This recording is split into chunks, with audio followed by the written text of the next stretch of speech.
దృష్టి పడింది. కారణం కోప్పెరుందేవి గర్భాన జన్మించిన కుమారుడు రాజరాజు. అమ్మా,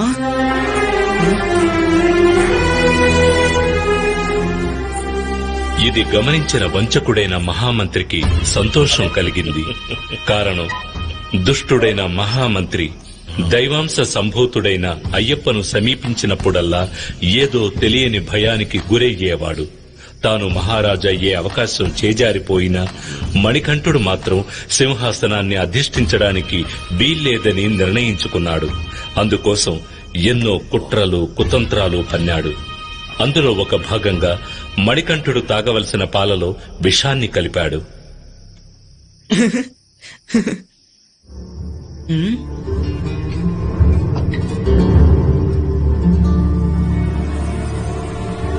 ఆ విషం కలిసిన పాలు తాగిన మణికంఠుడు స్పృహ కోల్పోయాడు.